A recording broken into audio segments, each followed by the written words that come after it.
शास्त्रीय संस्कृत चैनल में आप सभी का स्वागत है।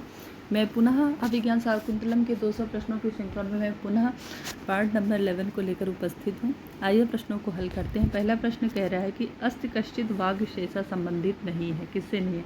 अब देखिए यहाँ पे ग्रंथ दे दिया गया है, कवि का नाम ना देकर उनके ग्रंथ का नाम दे दिया गया। अब जो जिस कवि के बारे में कहा गया है 3 ग्रंथ उनके, एक नहीं होगा, जो नहीं होगा वही आंसर होगा। तो देखिए मेघदूतम, कुमार संभवम, अभिज्ञान शाकुंतलम, तीनों कालिदास के ग्रंथ हैं। रघुवंशम नहीं है, इसलिए रघुवंशम ऑप्शन नंबर सी आपका सही हो जाएगा। चलिए अगला प्रश्न देखिए। प्रश्न संख्या 124 कह रहा है कि अनावृत्तम कपाटम,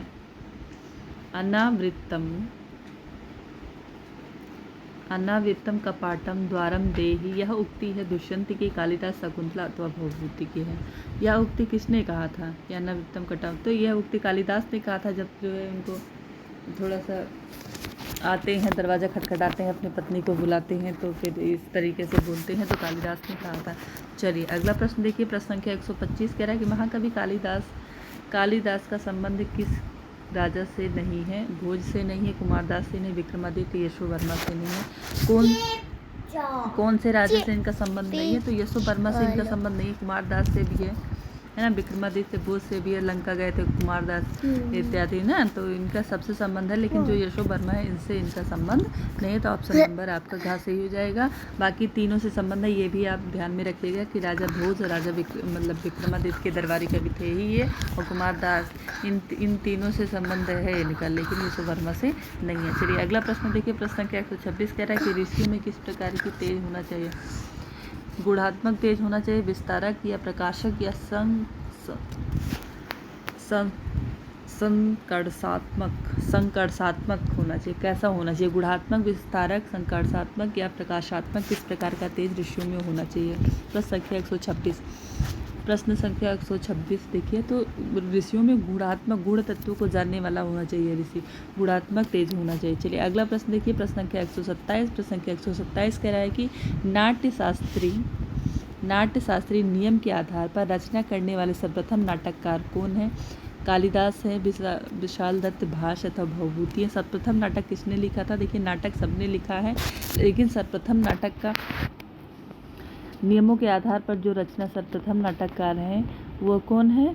तो आपका ऑप्शन नंबर हो जाएगा कालिदास, है ना।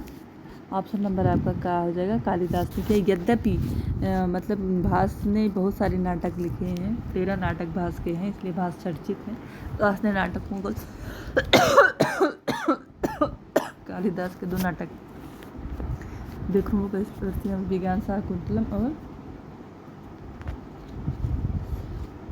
2 नाटक जो नाट्यशास्त्री नियम के आधार पर रचना सर्वप्रथम जो रचना करने वाले हैं तो वो हैं आपके कालिदास हैं, ठीक है। और उसके बाद देखिए अगला प्रश्न देखिए 128। महाकवि कालिदास द्वारा विरचित रूपकों की संख्या है। रूपक में क्या आते हैं? हाँ, रूपक में नाटक आते हैं, नाटक, भान, प्रहसन, प्रकरण, ये सब नाटक उसमें आते हैं। तो महाकवि अब ये नाटक ना पूछ करके पूछ लिया गया है कि इनके रूपकों की संख्या है। रूपक देखो, नाटक रूपक में आते हैं, तो कालिदास ने भाण इत्यादि तो लिखा नहीं, तो रूपक के रूप में कालिदास ने क्या लिखा है? नाटक लिखा है ना। रूपक कितने होते हैं? 10 होते हैं। 10 रूपकों में जो है कालिदास ने नाटक एक रूपक लिखा है। तो नाटक कितने लिखे हैं? उन्होंने 3 लिखे हैं। चलिए अगला प्रश्न देखिए। प्रश्न संख्या 129 कह रहा है प्रियंवदा के अनुसार राजा का धर्म है दुखी जन का कष्ट बढ़ाना, दुखी जन का कष्ट दूर करना, दुखी जन की सेवा करना, दुखी जन के लिए कुछ ना करना। प्रियंवदा के अनुसार राजा का धर्म क्या होना चाहिए? तो प्रियंवदा के अनुसार राजा जो है, एक राजा दुखी जनों को कष्ट को हरता है, ऐसा प्रियंवदा का कथन है।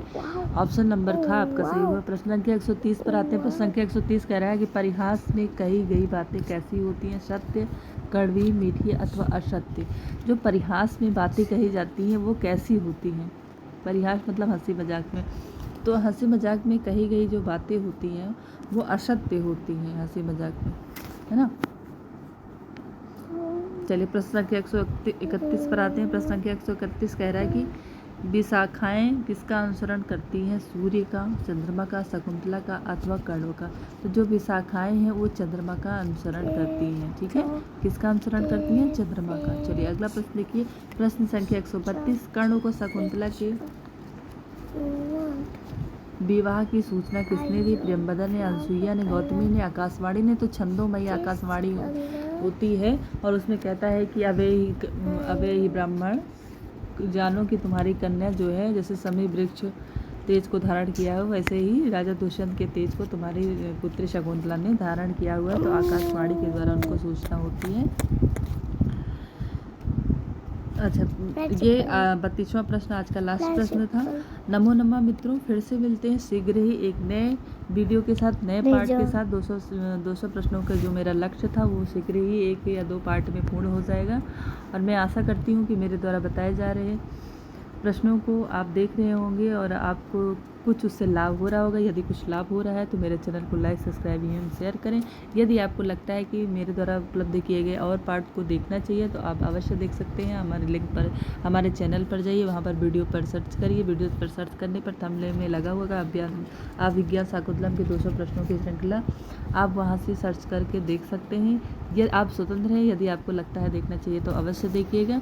नमो नमः मित्रों, जो भी छात्र झारखंड इत्यादि की तैयारी कर रहे हैं, मैं उनके उज्जवल भविष्य की कामना करती हूँ। नमः संस्कृताय।